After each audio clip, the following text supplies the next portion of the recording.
Okay, welcome to Geopedia learning platform, geographers. তো health care planning and policies in India, যেখানে কি বলছে যে health care planning policies in ইন্ডিয়ার মধ্যে প্রথম আমরা ইন্ট্রোডাকশন পড়ব, ঠিক আছে? প্রথম আমরা ইন্ট্রোডাকশন পড়ব, তারপর পড়ব যে কনস্টিটিউশন প্রভিশন কি রয়েছে সেটা আমরা দেখব, তারপর হেলথ প্ল্যানিংয়ের জন্য বিভিন্ন ভেরিয়াস কমিটি রয়েছে সেটা দেখব, কী কী কমিটি তৈরি হয়েছে, ভেরি ইম্পর্ট্যান্ট এটা। তারপর ভোর কমিটি যেটা আছে 1946-এর, তাদের কি উদ্দেশ্য, কবে তৈরি হয়, অবজেক্টিভ কী ছিল সেগুলো দেখব। তারপর শর্ট টার্ম মেজার কী ছিল বা লং টার্ম মেজারটা কী আছে সেটা দেখব। এবার ব্যাপারটা যেটা হচ্ছে সেটার পর আমরা দেখব যে problem with health system in ইন্ডিয়াতে হেলথ সিস্টেমের ক্ষেত্রে কী কী প্রবলেম রয়েছে, ঠিক আছে, সেইগুলো দেখব। দেখার পর আমরা যেটা পড়বো সেটা হচ্ছে ন্যাশনাল হেলথ পলিসি 2017, এটা ভেরি ইম্পর্ট্যান্ট। এটাকে কিন্তু তোমাদের ডিটেলসেও পড়তে হতে পারে, ঠিক আছে? ন্যাশনাল হেলথ পলিসি 2017 আমি এখন এটা পড়িয়ে দিলাম, কিন্তু নেক্সট বার যখন কোর্সটা করানোর চেষ্টা করব তখন এই হেলথ পলিসি 2017টাকে ডিটেলসে করাবো, কারণ হেলথ পলিসি 2017 কবে কী টার্গেট, কী প্যারামিটার, এগুলো থেকে কিন্তু পরীক্ষা কোশ্চেন আসে, ঠিক আছে? তো নেক্সট হচ্ছে তার রেকমেন্ডেশনগুলো আমরা দেখব। ওকে, তারপর ন্যাশনাল হেলথ পলিসি 2005-এর যে ন্যাশনাল হেলথ পলিসি সেটা দেখব। তারপর আমরা দেখব কিছু ইনিশিয়েটিভ ছিল প্রধানমন্ত্রী স্বাস্থ্য সুরক্ষা যোজনা, যেগুলো হেলথ রিলেটেড কিছু ইনিশিয়েটিভ ছিল। আয়ুষ্মান ভারত 2018-তে তৈরি হয়, তারপর জন ঔষধি 2008-এ তৈরি হয়, ঠিক আছে? তো নেক্সট হচ্ছে যেটা argument for shifting health to the current list, need for universalisation of health care insurance, health care ইন্স্যুরেন্সের কথা এখানে বলা হয়, ঠিক আছে? চলো, তো আমরা শুরু করে দিই বিষয়টা তাহলে। প্রথম থেকে যেটা আমরা পড়ছিলাম, প্রথম যেটা আমরা তাহলে দেখি ইন্ট্রোডাকশন, তাহলে কি বলছে, যেটা হচ্ছে health and health care development has not been a priority of the Indian state. বলছে health and health care development এটা কখনো ইন্ডিয়ান স্টেটের বিশাল একটা প্রায়োরিটি কিন্তু কখনোই থাকে না, ঠিক আছে? তার দুটো কারণ থাকে, মানে এই যে হেলথের দেখবে, এই যে বর্তমানে হেলথ নিয়ে যে এত সমস্যা, চিকিৎসা শাস্ত্রের এত সমস্যা, চিকিৎসা শাস্ত্রে এত অনুন্নতি, মানে ঠিক মানুষ ঠিকঠাকভাবে চিকিৎসা পায় না, তার কারণ হচ্ছে কোনো রকম সরকার থেকে কিন্তু হেলথের ওপর কোনো রকম কোনো ইনিশিয়েটিভ কিন্তু দেখা যায় না। আমাদের মেইন যেটা দেখা যায় এডুকেশন আর হেলথ, এডুকেশন হেলথ যেটা হচ্ছে যে কোনো দেশের ক্ষেত্রে যেটা হচ্ছে সবথেকে গুরুত্বপূর্ণ দুটো পিলার, এডুকেশন আর হেলথ। তুমি কখনোই দেখবে না এই দুটো জিনিসকে নিয়ে মানুষ বেশি আলোচনা করছে বা এই দুটো জিনিসের ওপর বেশি ফোকাস করা হচ্ছে। কোনো সরকার বা কোনো ক্ষেত্রে এটা কিন্তু করা হয় না, ঠিক আছে? তো এটা কিন্তু একটা খুব গুরুত্বপূর্ণ বিষয়, যেটা আমি তোমাদেরকে বলে রাখি যে হেলথ সেক্টরের ক্ষেত্রে কি হচ্ছে, হেলথ সেক্টরের ক্ষেত্রে সরকারি পদক্ষেপ বা সরকারি গুরুত্ব কিন্তু খুব তুলনামূলকভাবে কম, ঠিক আছে? তো এখানে কি বলছে, তার প্রধান কারণ কি বলছে, one, the low level of investment allocation of resources to the health sector. মানে হেলথ সেক্টরের ক্ষেত্রে যে ইনভেস্টমেন্ট সরকারের পক্ষ থেকে হেলথ সেক্টরে যে টাকা, কারণ সরকার যত যদি টাকা পয়সা না দেয় হেলথ সেক্টর তো ডেভেলপমেন্ট হবে না, তাহলে প্রচুর কম পরিমাণে অ্যালোকেশন বা ইনভেস্টমেন্ট সরকার এই হেলথ সেক্টরের ক্ষেত্রে করে। আর secondly, the uncontrolled and very rapid development of an unregulated private health sector. Private health সেক্টরগুলো প্রচুর পরিমাণে কী হচ্ছে, বেড়ে চলেছে। প্রাইভেট হেলথ সেক্টর বর্তমানে এত বেড়ে গেছে, তুমি দেখবে যে প্রতিটা জায়গা কম বেশি তুমি প্রাইভেট হেলথ সেক্টর তুমি দেখতে পাবে। মানে সরকারি হসপিটাল যত না তুমি দেখতে পাবে, তার থেকে প্রাইভেট হসপিটালের সংখ্যা তুলনামূলকভাবে বেশি। কিন্তু সেখানে তো সমস্ত ধরনের মানুষের গিয়ে চিকিৎসা করা সম্ভব নয়, কারণ সেখানে টাকা পয়সা অনেক বেশি লাগে, ঠিক আছে, যে কোনো চিকিৎসা করাতে গেলে। এবং সমস্ত মানুষ তো সেই টাকাটা মানে সামর্থ্য থাকে না সেই অনুযায়ী চিকিৎসা করাতে। তো তখন গভর্নমেন্ট হসপিটালে সে যখন যায়, এবং গভর্নমেন্ট হসপিটালে ইনফ্রাস্ট্রাকচারগত সমস্যা থাকার জন্য, চিকিৎসা ব্যবস্থা অত্যন্ত অনুন্নত হওয়ার জন্য সেখানকার মানুষরা সঠিকভাবে চিকিৎসা পায় না। তো সেই জন্য কী হচ্ছে, এই দুটো কারণ থেকে স্পষ্ট বোঝা যায় যে দেশে সরকারের কিন্তু চিকিৎসা ব্যবস্থা নিয়ে কিন্তু খুবই তারা উদাসীন, ঠিক আছে? তো ফার্স্ট হেলথ পলিসি, সেই জন্য আমরা যদি বলি ইন্ডিয়াতে প্রথম হেলথ পলিসি এসেছিল 1983-তে, 1983-তে, ঠিক আছে? 1983-তে প্রথম হেলথ পলিসি এসছে, যেটা স্বাধীনতার প্রায় 35 বছর পর।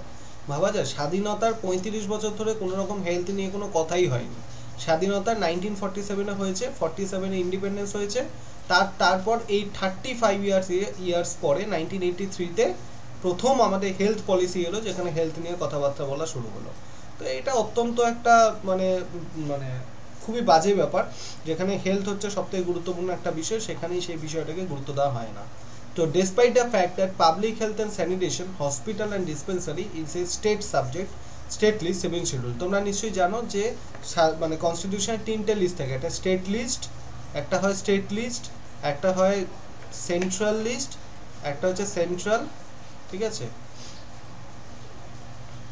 একটা সেন্ট্রাল লিস্ট বা যেটাকে ইউনিয়ন লিস্টও বলা হয়, সেন্ট্রাল বা ইউনিয়ন লিস্ট বলা হয়, ইউনিয়ন লিস্ট বলা হয়। আরেকটা হচ্ছে কনকারেন্ট লিস্ট, আরেকটা হচ্ছে কনকারেন্ট লিস্ট, কনকারেন্ট।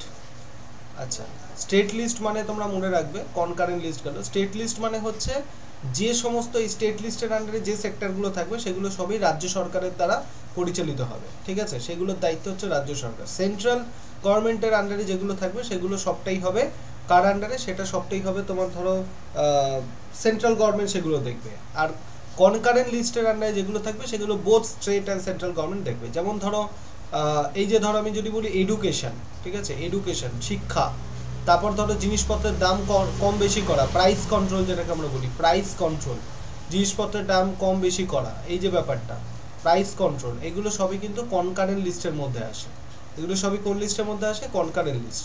অন্যদিকে সেন্ট্রাল লিস্টের মধ্যে কোন দিকে আসে? সেন্ট্রাল লিস্টের মধ্যে আসে তোমার ধর ডিফেন্স আসতে পারে, ডিফেন্স, ঠিক আছে, ডিফেন্স হচ্ছে সেন্ট্রাল লিস্টের মধ্যে আসে, ঠিক আছে, ডিফেন্স আসে, এই ব্যাপারটা হতে পারে। আর স্টেট লিস্টের মধ্যে ধরো হেলথ হতে পারে, স্যানিটেশন হতে পারে, ঠিক আছে, হেলথ হলো, স্যানিটেশন হলো, এগুলো স্টেট লিস্টের আন্ডারে আসে, ঠিক আছে।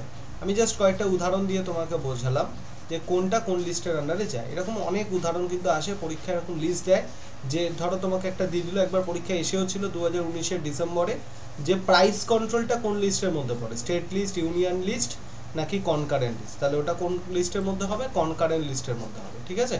তো এটা ভীষণ কিন্তু ইম্পর্টেন্ট, তোমরা একবার বিষয়টাকে অবশ্যই দেখো। নেক্সট তাহলে কি বলছে, যেটা যে public health sanitation hospital dispensary in state list, তাহলে হেলথ কোন লিস্টের মধ্যে আসে? State list. এটা কিন্তু রাজ্য সরকার পরিচালনা করে, যে কোনো দেশ, যে রাজ্যে, সেই রাজ্যের রাজ্য সরকার স্টেট লিস্ট মানে সেই রাজ্যের যে শিক্ষা স্বাস্থ্য ক্ষেত্র সেটাকে পরিচালনা করবে। এখানে সেন্ট্রাল গভর্নমেন্টের কিন্তু কোনো ব্যাপার কিন্তু নেই। At a state level government there is no evidence of the policy initiative in the health sector. কিন্তু কোনো দেশেরই তোমরা যে কোনো রাজ্যেরই তোমরা যদি দেখো সেইভাবে হেলথকে কেন্দ্র করে কোনো রকম কোনো বিল পাস করানো বা হেলথকে কেন্দ্র করে কোনো প্ল্যানিং কমিশন নিয়ে আসা, সেই সব কিন্তু কোনো ঘটনার নিদর্শন তুমি কিন্তু দেখতে পাবে না। কিন্তু কিছু কিছু ক্ষেত্রে সেন্ট্রাল গভর্নমেন্ট কিছু কিছু ক্ষেত্রে তবুও কিছু হেলথের জন্য কিছু প্ল্যান পলিসি প্রোগ্রাম নিয়ে এসেছিল। যেমন একটা সময় নিয়ে এসেছিল disease control programme, maternal child health programme, MCH মানে ম্যাটারনাল চাইল্ড হেলথ প্রোগ্রাম, আর একটা হচ্ছে ফ্যামিলি প্ল্যানিং প্রোগ্রাম। এই সমস্ত প্রোগ্রামগুলো তবুও মাঝে মধ্যে সেন্ট্রাল গভর্নমেন্ট হেলথের জন্য নিয়ে এসেছিল, যদিও তাদের কাজ এটা নয়, ঠিক আছে, এটা স্টেট গভর্নমেন্টের কাজ, কিন্তু স্টেট গভর্নমেন্টের দ্বারা কোনো রকম হেলথের ক্ষেত্রে কোনো রকম কোনো ইনিশিয়েটিভ কিন্তু নিয়ে আসা হয়নি। নেক্সট আসি, এবার বলছে কনস্টিটিউশন প্রভিশন। কনস্টিটিউশন প্রভিশন কি বলছে? Health care delivery is in state list. Health আমরা আবারও বলছি পরীক্ষা দিতে পারে, হেলথ বা স্যানিটেশন এগুলো কোন লিস্টের আন্ডারে পড়ে? রাজ্য সরকার, স্টেট লিস্টের আন্ডারে পড়ে, ঠিক আছে। আর্টিকেল 21-এ যেটা বলা হয় right to life, right two healthy life, ঠিক আছে, আর্টিকেল 21-এ কোড কি? রাইট টু হেলদি লাইফ, ঠিক আছে, যেখানে সোশ্যাল ওয়েলফেয়ারের কথা বলা হয়, যে শিক্ষা মানে আর্টিকেল 21-এ হেলথের কথা উল্লেখ করা হয়, রাইট টু হেলদি লাইফের কথা ওখানে বলা হয়। কিন্তু বর্তমানে এত কিছু থেকে, কনস্টিটিউশনাল প্রভিশন সব কিছু থেকেও যদি আমরা বর্তমানে দেশের দিকে তাকাই, ডেটার দিকে, তাহলে একটা গভর্নমেন্ট ডক্টর ফর এভরি 10,189 জন পিপল, 10,189 পিপল, তাদের জন্য মাত্র একটা গভর্নমেন্ট ডক্টর, প্রাইভেট ডক্টর কথা বলা হচ্ছে না, government doctor. One hospital bed for every 2046 people, 2046 জন পিপলের জন্য মাত্র একটা বেড। এই জন্যই গভর্নমেন্ট হসপিটাল বেড নিয়ে এত কাড়াকাড়ি হয়। নেক্সট হচ্ছে one government run hospital for every 90,343 people, 90,343 জন পিপলের জন্য একটা গভর্নমেন্ট রান হসপিটাল। ভাবা যায় যে এতগুলো মানুষের জন্য মাত্র একটা করে ডক্টর, একটা করে হসপিটাল, একটা বেড, একটা করে হসপিটাল। তো এইটাই হচ্ছে সবথেকে বড় সমস্যা আমাদের হেলথের ক্ষেত্রে, ক্রাইসিস তৈরি হওয়ার জন্য। তো হেলথ প্ল্যানিং ইন্ডিয়ার জন্য প্রথম যে কমিটি তৈরি হয়েছে সেটা হচ্ছে সোখে কমিটি। আমাদের এই যে হেলথের ক্ষেত্রে মানে স্বাধীনতা তখনও হয়নি, 1947 স্বাধীনতা এসছে, তার ঠিক আগে 1938 ইন্ডিয়ান ন্যাশনাল কংগ্রেস কী করেছিল? একটা কমিটি বানিয়েছিল যেটার নাম হচ্ছে সোখে কমিটি। এই সোখে কমিটি কী করেছিল? সোখে কমিটির কাজ ছিল হেলথ, বর্তমানে দেশের হেলথের কী পরিস্থিতি সেটাকে পর্যবেক্ষণ করা এবং সেটাকে নিয়ে কিছু রেকমেন্ডেশন দেওয়া, যে কী করে সেগুলোকে আরও উন্নতি করা যায়। কিন্তু এটা সেইভাবে সাফল্য পেতে পারেনি। পরবর্তীকালে 1946-এ ভোর কমিটি এসেছিল, যেটাকে প্রথম স্বাধীন ভারতের 46 বা 47-এ, যেটা স্বাধীন ভারতের প্রথম হেলথ কমিটি বলে, বা একটা প্ল্যান, মানে যেখানে হেলথ নিয়ে কোনো মানে কমিটি তৈরি করা, স্বাধীন ভারতের প্রথম হেলথ কমিটি বলে উল্লেখ করা, সেটা হচ্ছে ভোর কমিটি 1946-এ। এর নাম ছিল হচ্ছে health survey and development committee report, যেটা আমরা ভোর কমিটি বলে উল্লেখ করতে পারি। কি বলি? ভোর কমিটি। ঠিক আছে, এটা কে তৈরি করেছেন? 1943-তে স্যার জোসেফ ভোর এটা তৈরি করেছিলেন। কে করেছিলেন? 1943-তে স্যার জোসেফ ভোর এই বিষয়টাকে তৈরি করেছিলেন। ওকে, এবার যেটা বলছে, it made comprehensive recommendation for remodelling of health service in India. ঠিক আছে, এটা কি করা হয়েছিল? It made comprehensive recommendation for remodelling of health service in India. ইন্ডিয়াতে হেলথ সার্ভিসগুলোকে রিমডেলিং করার কথা এখানে উল্লেখ করা হয়। ঠিক আছে, তাহলে এখানে কি বলছে? ইন্ডিয়াতে বর্তমান সময় মানে 1943 বা 46 ওরকম সময় যে ইন্ডিয়াতে হেলথ কন্ডিশন কীরকম ছিল, সেইগুলোকে আরও বেশি যাতে উন্নত করা যায়, তার কিছু মানে টার্মস অ্যান্ড কন্ডিশনের কথাই ভোর কমিটিতে উল্লেখ করা হয়। জোসেফ ভোর সেটা দিয়েছিলেন। তো এই জন্য এর প্রধান উদ্দেশ্য ছিল health service in India today are as inadequate, under develop as they are during the time of Bhore committee. মানে ভোর কমিটি যখন তৈরি হয়েছে 1946-এ, তখন দেখা যাচ্ছে ইন্ডিয়াতে হেলথ কন্ডিশন খুবই ইনএডুকেট, মানে অপর্যাপ্ত একটা অবস্থা, মানে পর্যাপ্ত সমস্ত কিছু ইনফ্রাস্ট্রাকচার বা পর্যাপ্ত উন্নতি সেখানে কিন্তু ঘটেনি। তো সেই জন্য তাদের অবজেক্টিভ ছিল, the major aim of the committee was to survey the existing position regarding the health condition, health organisation in the country. মানে একটা দেশের বর্তমান সময় বা ওই সময় যে সময় ভোর কমিটি তৈরি হয়েছে, সেই সময় হেলথের ক্ষেত্রে কি কি সমস্যা রয়েছে সেগুলোকে আইডেন্টিফাই করা এবং সেগুলোকে কি করে আরও বেশি ডেভেলপ করা যায় সেই সম্পর্কে সরকারকে কিছু রেকমেন্ডেশন দেওয়া। তো তারা যে রেকমেন্ডেশনগুলো দিয়েছিল, কত সালে দিয়েছিল? 1946-এ, কিন্তু সেগুলোকে অ্যাপ্লাই করা হলো কবে? 1953-তে। মানে দিল 46-এ, অ্যাপ্লাই করা হলো 53-তে। এটাই হচ্ছে ব্যাপার। তো দুটো মেন রেকমেন্ডেশন ছিল ভেরি ইম্পর্টেন্ট, যেটা একটা কি বলছে, ভেরি ভেরি ইম্পর্টেন্ট, দুটো রেকমেন্ডেশন ছিল। একটা হচ্ছে integration of preventive and curative services of all administrative level. মানে মানে এই যে সরকারের ক্ষেত্রে সরকার মানে কি করতে হবে, যত ধরো হেলথ রিলেটেড যত সেক্টরগুলো রয়েছে তাদের মধ্যে একটা অ্যাডমিনিস্ট্রেটিভ মানে ইন্টিগ্রেশন নিয়ে আসতে হবে। ধরো ইকোনমিক সেক্টর, যারা ধরো ইকোনমিক ব্যাপারটা নিয়ে দেখে, ঠিক আছে, কোনো একটা দেশে তো অর্থমন্ত্রী থাকে, একটা হচ্ছে হেলথ মিনিস্টার থাকে। এবার ধরো হেলথ সেক্টর আর ইকোনমিক সেক্টর নিয়ে দুজনের মধ্যে ঝামেলা রয়েছে, তাহলে কখনোই কিন্তু উন্নতি হবে না। তিনি বলছেন প্রত্যেকটা সেক্টরের মধ্যে একটা ভালো ইন্টিগ্রেশন থাকতে হবে, তবেই কিন্তু হেলথ সেক্টরের উন্নতি ঘটানো সম্ভব। আর development of primary health sector, বিভিন্ন প্রাইমারি হেলথ সেন্টারগুলোর যে ডেভেলপমেন্ট, সেটা দুটো স্টেজের কথা বলা হয়। দুটো স্টেজে প্রাইমারি হেলথ সেক্টরের ডেভেলপমেন্টের কথা বলা হয়। একটা হচ্ছে শর্ট টার্ম মেজার আর একটা হচ্ছে long term measure. Short term measure যেটা বলছে, one primary health centre suggested for a population of 40,000 population. ঠিক আছে, 40,000 পপুলেশনের জন্য, মানে এটা ভোর কমিটিতে বলা হয়েছে যে 40,000 পপুলেশনের জন্য একটা প্রাইমারি হেলথ সেন্টার তৈরি করো বা প্রাইমারি হেলথ সেন্টার বানাতে হবে 40,000 পপুলেশনের জন্য। আর লং টার্ম মেজারের ক্ষেত্রে বলা হয়েছে, যেটাকে 3 মিলিয়ন প্ল্যানও বলা হয়, very important.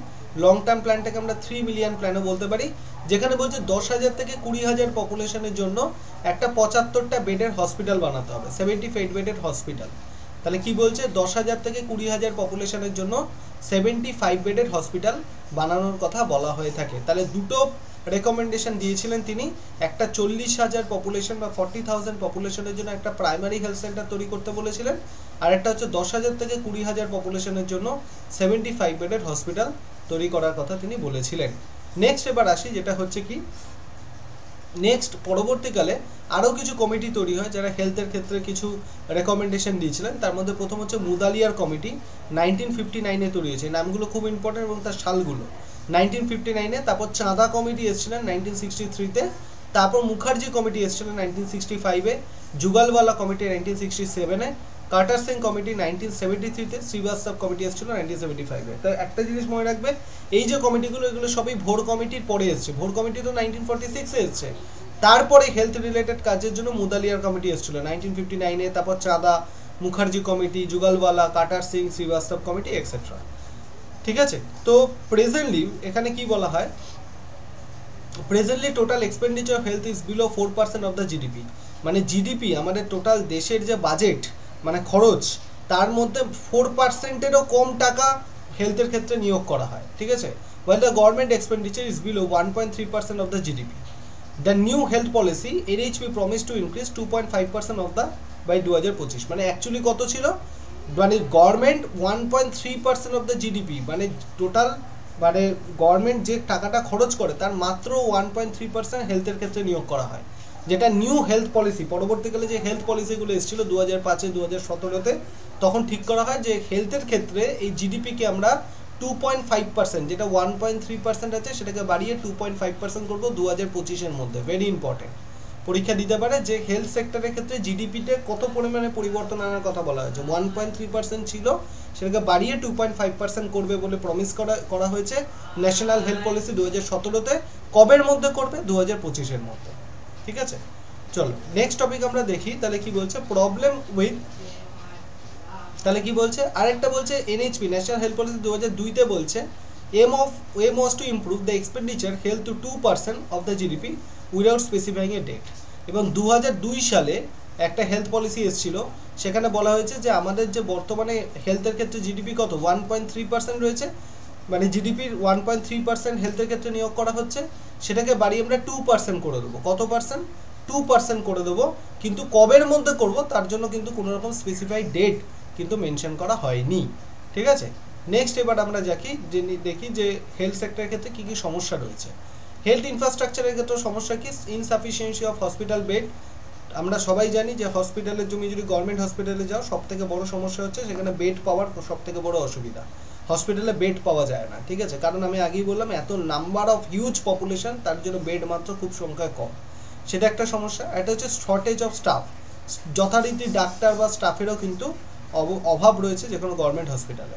Less government spending on public health. আগেই দেখলাম আমরা যে গভর্নমেন্ট মাত্র তার জিডিপির 1.3% কী করছে, হেলথের ক্ষেত্রে নিয়োগ করছে। তাহলে এত কম জিডিপি যদি নিয়োগ করা হয়, যেখানে 4%ও জিডিপি দেওয়া হচ্ছে না, তাহলে আর একটা দেশের উন্নতি কী হবে? সেখানে যদি কম্পেয়ার করে তুমি ইউনাইটেড স্টেটসে, চায়নায় যদি দেখো, চায়না তার জিডিপি 3% হচ্ছে নিয়োগ করে তার হেলথের ক্ষেত্রে। ইউনাইটেড স্টেটস অফ আমেরিকা তার হেলথের 8.3% নিয়োগ করে তার, মানে ইনভেস্ট করে তার এর ক্ষেত্রে, হেলথের ক্ষেত্রে, ঠিক আছে। নেক্সট হচ্ছে dependency on private hospital. Private হসপিটালের প্রতি ডিপেন্ডেন্সি এতটাই পরিমাণে বেড়ে যাচ্ছে, ঠিক আছে, প্রাইভেট হসপিটালের প্রতি এতটাই পরিমাণে মানে ডিপেন্ডেন্সি বাড়ছে, যেটা কি করছে, এটা একটা সমস্যা তৈরি করছে। মানে প্রাইভেট মানে এত বেশি পরিমাণে দেখবে অনেক গভর্নমেন্ট হসপিটালের ডাক্তাররাও কী করছে, তার প্রাইভেটে গিয়ে নার্সিংহোম খুলে বসে আছে এবং গভর্নমেন্টে চিকিৎসা না করে প্রাইভেট হসপিটালে চিকিৎসা করছে। কিন্তু সেখানে তো সমস্ত মানুষের গিয়ে চিকিৎসা করা সম্ভব নয়, কারণ সেখানে টাকার ব্যাপার রয়েছে, তো সেটা একটা সমস্যা। নেক্সট হচ্ছে রুরাল পপুলেশনকে নেগলেক্ট করা হচ্ছে, কারণ গ্রামগুলোতে তো সেইভাবে কোনো হেলথের ক্ষেত্রে কোনো রকম খুব একটা বেশি মানে হেলথ, মানে তুমি যদি এখনও গ্রামে যাও, ওখানে কিন্তু গভর্নমেন্টের মানে হসপিটালের অভাব এখনও প্রচুর পরিমাণে। আমি কিছুদিন আগে গেছিলাম কামারপুকুরে, সেখানে আমি দেখছিলাম সেম ব্যাপার। তোমার যদি ইমিডিয়েট খুব একটা বড় রোগ হয় বা ইমার্জেন্সি হয়, কোনো বড় হসপিটাল কিন্তু গভর্নমেন্ট নেই যে সেটাকে মানে সেখান থেকে টাউনে আসতে হবে তবে গিয়ে, মানে সেটা অনেকটাই দূরের ব্যাপার, ঠিক আছে। নেক্সট হচ্ছে neglect of traditional health system. এই যে বর্তমানে আমাদের এখন অনেক মেশিনারি উন্নত হয়েছে, অনেক পদ্ধতিতে চিকিৎসা ব্যবস্থা করা হচ্ছে, কিন্তু যেহেতু টাকা পয়সা ইনভেস্টমেন্ট কম হয়ে থাকে আমাদের হেলথ সেক্টরের দেশে, এই জন্য সেই প্রথাগত পদ্ধতিতেই কিন্তু আমাদের এখনও কী করা হচ্ছে, চিকিৎসা ব্যবস্থা করা হচ্ছে। নেক্সট হচ্ছে social inequality. Rural and hilly আর remote areas of the country are under served while the urban areas and cities health facility is well developed। তুমি দেখবে আমাদের এখানে এই যে কলকাতায় দেখবে কতগুলো মেডিকেল কলেজ রয়েছে, প্রচুর নাম্বার অফ মেডিকেল কলেজ রয়েছে। মোটামুটি কলকাতার মধ্যে তো তুমি অনেকগুলোই তো মেডিকেল কলেজ পেয়ে যাবে, ঠিক আছে, কিন্তু তুমি যদি একটা গ্রামের দিকে যাও, মেডিকেল কলেজ তো ছাড়া একটা নর্মাল গভর্নমেন্ট হসপিটালও নেই।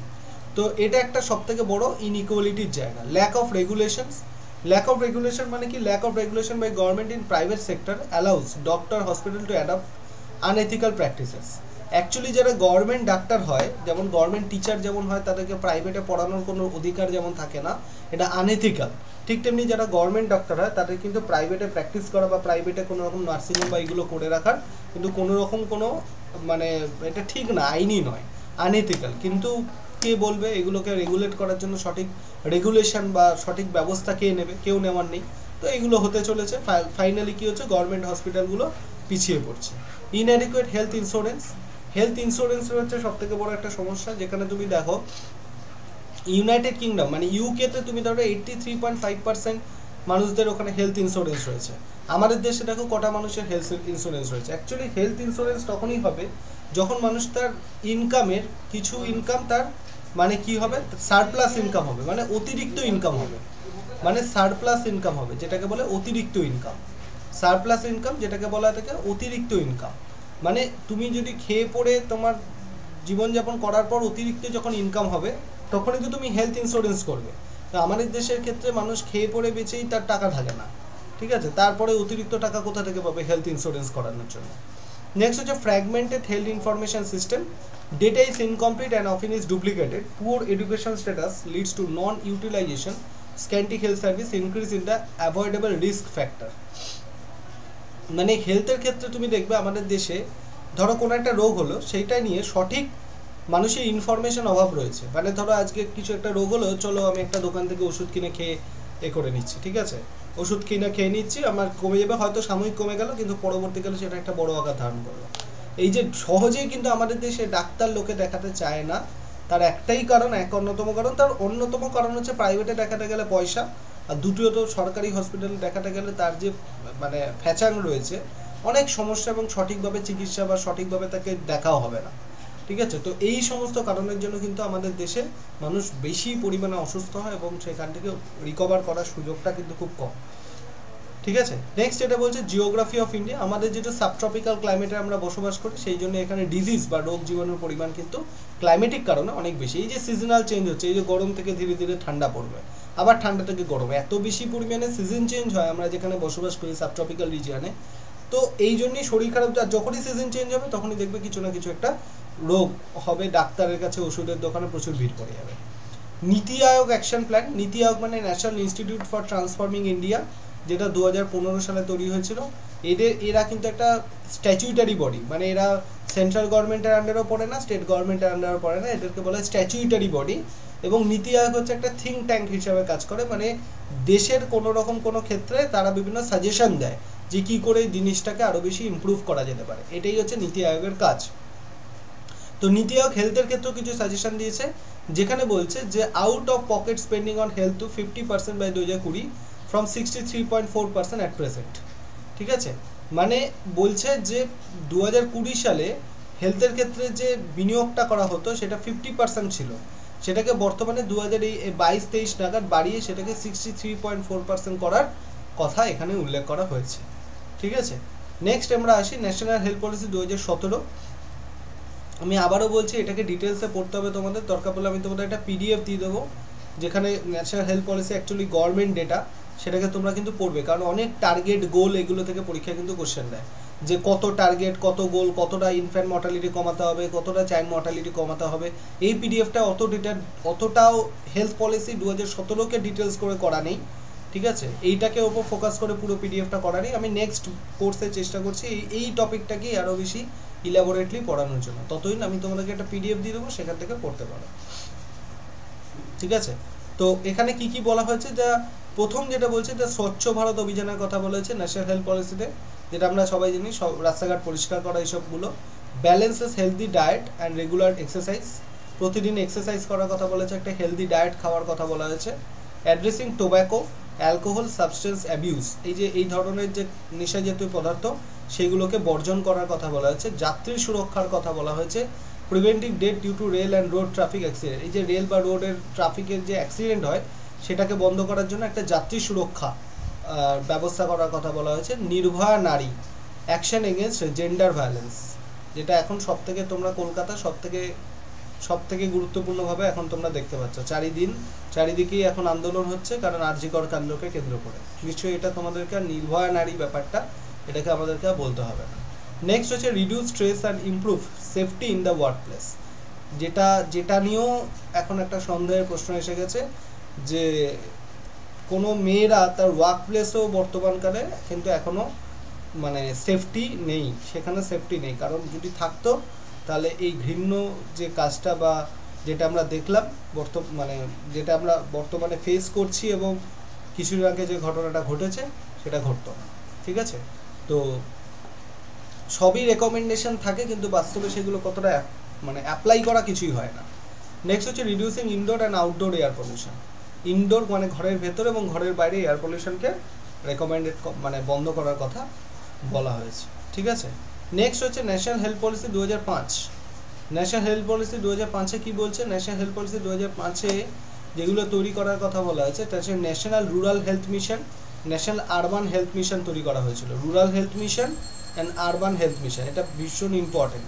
পরীক্ষা যদি দেয় national rural health mission, urban health mission কোন সময় তৈরি হয়েছে? 2005-এ ন্যাশনাল হেলথ মিশনের দ্বারা তৈরি করা হয়েছিল, যাতে রুরাল এবং আরবানে হেলথের ক্ষেত্রে কোনো ইনইকুয়ালিটি যাতে দূর করা যেতে পারে, ঠিক আছে।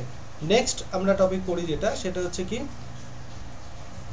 প্রধানমন্ত্রী স্বাস্থ্য সুরক্ষা যোজনা, PMSSY 2003 সালে হয়েছিল। এগুলো সবই কিন্তু এক একটা ইনিশিয়েটিভ, ঠিক আছে। কি নাম? প্রধানমন্ত্রী স্বাস্থ্য সুরক্ষা যোজনা। ইট হ্যাজ টু কম্পোনেন্ট, এটা দুটো কম্পোনেন্ট ছিল। সেটিং আপ নিউ এইমস, এখানে নতুন এইমস মানে কি হচ্ছে? All India institute of medical science, যেমন এইমস কল্যাণী, এইমস দিল্লি, ঠিক আছে। বিভিন্ন বড় বড় শহরে একটা করে এইমস থাকে, তো নতুন নতুন আরও এইমস তৈরি করার কথা বলা হয় এই প্রধানমন্ত্রী স্বাস্থ্য সুরক্ষা যোজনা 2003-এ। এবং upgradation of government medical college, এবং গভর্নমেন্ট মেডিকেল কলেজগুলোকে আরও বেশি পরিমাণে আপগ্রেড করার কথা বলা হয়। আয়ুষ্মান ভারত 2018-তে কী বলা হয়? হেলথ অ্যান্ড ওয়েলনেস সেন্টার বলছে this centres will provide comprehensive health care, it will be responsible for providing free essential drug and diagnosis services. তুমি দেখবে এখন বিভিন্ন হসপিটালগুলোতে এখন ফ্রিতে ওষুধ দেওয়ার ব্যবস্থা করা হয়, যে ধরো কিনো ওষুধ তুমি কিন্তু ফ্রিতে সেখান থেকে পেয়ে যেতে পারো, ঠিক আছে। তো এটা আয়ুষ্মান ভারত থেকে প্রথমেই কল্পনাটা এসেছিল 2018-তে। নেক্সট হচ্ছে ন্যাশনাল হেলথ প্রোটেকশন মিশন, যেটা বলা হচ্ছে এটা কি বলছে? অনগোয়িং সেন্ট্রালি স্পন্সর স্কিম, যেখানে বলছে Rashtriya Suraksha Bima Yojana, the senior citizen health insurance scheme. যারা সিনিয়র সিটিজেন রয়েছে আমাদের দেশে তাদেরকে একটা হেলথ ইন্স্যুরেন্স করে দেবে সরকার, মানে যাতে মানে মানুষজন চিকিৎসা করতে পারে, তার জন্য রাষ্ট্রীয় স্বাস্থ্য বীমা যোজনা তৈরি করা হয়েছিল, ঠিক আছে। যাতে, কারণ সবার তো হেলথ ইন্স্যুরেন্স করার পয়সা থাকে না, তো যারা সিনিয়র সিটিজেন তারা যাতে মানে তাদের যদি রোগটা বেশি হয় তো তারা যাতে সমস্যায় না পড়ে, তার জন্য রাষ্ট্রীয় স্বাস্থ্য বীমা যোজনা 2007-এ তৈরি করা হয়েছিল, ঠিক আছে। নেক্সট হচ্ছে জন ঔষধি 2018। তো এখানে কি বলছে? জন ঔষধি 2017-তে কি বলছে? প্রধানমন্ত্রী জন ঔষধি পরিযোজনা কেন্দ্র has been set up to provide generic drug which are available at lesser price but are equivalent in quality and efficiency as expensive branded drug। মানে এখন দেখবে অনেক জেনেরিক ফার্মেসি খুবই বেরিয়ে গেছে, যেটাকে দাবা ইন্ডিয়া একটা জেনেরিক ফার্মেসির দোকান। জেনেরিক ফার্মেসি আর নর্মাল যে দোকানে আমরা ওষুধ পাই দুটোর মধ্যে পার্থক্য কোথায়? জেনেরিক ফার্মেসি হচ্ছে অ্যাকচুয়ালি যেটা গভর্নমেন্ট তোমাকে প্রোভাইড করছে, ঠিক আছে। এবার ওই যে ওই ওষুধগুলোকে যখন বিভিন্ন ওষুধের দোকানে বিক্রি করা হচ্ছে এবং সেগুলোকে বেশি দাম দিয়ে বিক্রি করা হচ্ছে, বিভিন্ন মেডিকেল কোম্পানি সেগুলোকে এসে প্রাইভেটলি সেগুলোকে বিক্রি করছে, ঠিক আছে। এবং জেনেরিক ফার্মেসি যে ওষুধের যে নামটা এবং বর্তমানে যে ওষুধের নাম, ধরো প্যারাসিটামলের কোনো একটা ফর্মেশন, ঠিক আছে, সেটা অরিজিনালটাকে নামটাকে চেঞ্জ করে দোকানে দোকানে বিক্রি করা হচ্ছে। এবার ডাক্তার কি করবে? ডাক্তার মানে তোমার নর্মাল দোকানে যে ওষুধটা পাওয়া যাবে সেটাই লিখবে এবং মানুষের মধ্যে ভয় থাকবে যে ডাক্তার যে ওষুধটা লিখেছে সেটাই কিনবো। তো তখন তুমি কি করছো? জেনেরিক ফার্মেসিকে না কিনে তুমি নর্মাল ডাক্তার যেটা বলছো সেটাকে কিনছো বেশি দাম দিয়ে, কিন্তু ওইটা অ্যাকচুয়ালি ওইটা যে ঔষধ এবং জেনেরিক ড্রাগ দুটোই সেম, খালি নামটাকে পাল্টে দিয়ে বেশি টাকায় তোমাদেরকে বিক্রি করা হচ্ছে এবং ডাক্তারও সেটাকে প্রমোট করে। তো সেটাকে বন্ধ করার জন্য, জেনেরিক ড্রাগকে বেশি করে প্রমোট করার জন্য জন ঔষধি এসেছিল 2008-এ, ঠিক আছে। এবং সাথে সাথে এখানে বলা হয়েছে যে health should be shifted in the concurrent list. আমি প্রথমেই বলেছি হেলথ হচ্ছে রাজ্য সরকারের আন্ডারে থাকে, স্টেট লিস্টের আন্ডারে, কিন্তু এইখানে বলা হয়েছে যে হেলথকে কনকারেন্ট লিস্টের আন্ডারে আনতে হবে, মানে সেন্ট্রাল গভর্নমেন্ট স্টেট গভর্নমেন্ট দুজনেরই সমান অধিকার থাকবে এই সেক্টরে কিছু চেঞ্জ বা পরিবর্তন নিয়ে আসার জন্য। নেক্সট বলছে argument for shifting health to concurrent list, ঠিক আছে। এখানে কিছু আর্গুমেন্টের কথা বলা হয়েছে যে হেলথকে মানে স্টেট গভর্নমেন্টকে কনকারেন্ট লিস্টে আনার জন্য কি করার কথা বলা আছে। মানে একটা হচ্ছে greater flexibility to enact regulatory changes and enforcement obligation, ঠিক আছে। যদি দেখা যায় যে হেলথকে স্টেট গভর্নমেন্টের থেকে কনকারেন্ট লিস্টে আনা হয়, তাহলে এখানে একটাই সুবিধা থাকবে কি, যে শুধুমাত্র স্টেট গভর্নমেন্ট কবে কি ইনিশিয়েটিভ নেবে তার উপরেই নির্ভর থাকতে হবে না। যে কোনো সময় যদি সেন্ট্রাল গভর্নমেন্টও ইনিশিয়েটিভ নেয়, দুজন একসাথে কাজ করলে কি হবে, যদি একটা গভর্নমেন্ট কিছু না করে একটা গভর্নমেন্ট যদি কিছু করে তাহলেও কিন্তু একটা খুব ভালো পরিমাণে উন্নতি আমরা দেখতে পাবো। কিন্তু একজনের হাতে থাকা মানে সেখানে সে মনোপলি, সে যা মনে করবে সেটাই অনুযায়ী মানুষকে কিন্তু মেনে চলতে হবে বা মানুষকে করতে হবে। Next for universalisation of health care insurance. এই যে হেলথ কেয়ার মানে হেলথ কেয়ারের যে ইন্স্যুরেন্সের ব্যবস্থা করা হয়েছে আমি বললাম আগে, শুধুমাত্র সেটা বয়স্ক লোকদের না করে সেটা যারা মানে মিডল ক্লাস যারা ফ্যামিলি রয়েছে, মিডল ক্লাস যারা দেখবে শুধুমাত্র বয়স্ক লোকদেরই যে হেলথ ইন্স্যুরেন্স দরকার আছে তা নয়, হেলথ ইন্স্যুরেন্স দরকার আছে মিডল ক্লাস ফ্যামিলিদের, কারণ তাদেরও তো অসুখ হবে, তাদেরও তো বিভিন্ন প্রবলেম হতে পারে, তো তখন তাদেরও তো ইন্স্যুরেন্স দরকার। যে শুধুমাত্র বয়স্ক লোকদেরই সমস্যা হবে তা নয়, তো ওইখানে শুধুমাত্র বলা হয়েছিল বয়স্ক লোকদের ইন্স্যুরেন্স করা হবে, এখানে বলেছে যারা মিডল ক্লাস ফ্যামিলি তাদের জন্য কি করা হবে, হেলথ ইন্স্যুরেন্সের ব্যবস্থা করা হবে, যেটাকে বলা হচ্ছে প্রধানমন্ত্রী জন আরোগ্য যোজনা।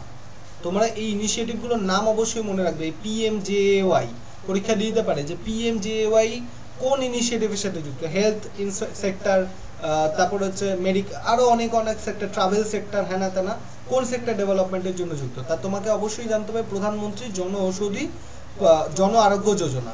এইটা যদি তুমি জানো তবেই তুমি বলতে পারবে এটা হেলথ সেক্টরের সাথে যুক্ত ইনিশিয়েটিভ। ঠিক আছে, তো এইগুলো কিন্তু তোমাদেরকে মনে রাখতে হবে অবশ্যই। তো এই ছিল আজকের ক্লাস।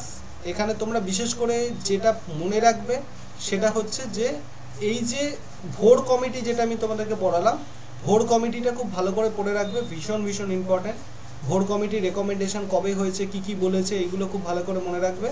আর একটা ব্যাপার যেটা তোমাদেরকে পড়তে হবে সেটা হচ্ছে এই ন্যাশনাল হেলথ পলিসি 2017টাকে খুব ভালো করে পড়তে হবে, ডিটেলসে পড়তে হবে, এখান থেকে ডিটেলসে খুঁটিয়ে প্রশ্ন আসে। আর একটা ব্যাপার যেটা হচ্ছে তোমার এইখানে যে বিভিন্ন কমিটিগুলো আছে তার নামগুলো মনে রাখতে হবে, কবে আসছে, মুখার্জি চাঁদা কমিটি, মুদালিয়ার যুগলওয়ালা, কাটার সিং কমিটি, এগুলো মনে রাখতে হবে। এবং লাস্টে কিছু কমিটির যে রেকমেন্ডেশন, ন্যাশনাল হেলথ মিশন 2005, প্রধানমন্ত্রী স্বাস্থ্য সুরক্ষা যোজনা, আয়ুষ্মান ভারত, জনঔষধি, ঠিক আছে, তারপর হচ্ছে প্রধানমন্ত্রী জন আরোগ্য যোজনা, এগুলোকে কিন্তু ডিটেলসে একটুখানি মনে রাখতে হবে যে কে কোন ইনিশিয়েটিভে কি ইনিশিয়েটিভ নিয়েছিল এবং প্রত্যেকটা ইনিশিয়েটিভের ফুল ফর্মটা এবং কত সালে এসছে সেটা। ঠিক আছে, চলো আজকের ক্লাস তোমার শেষ হয়ে গেল।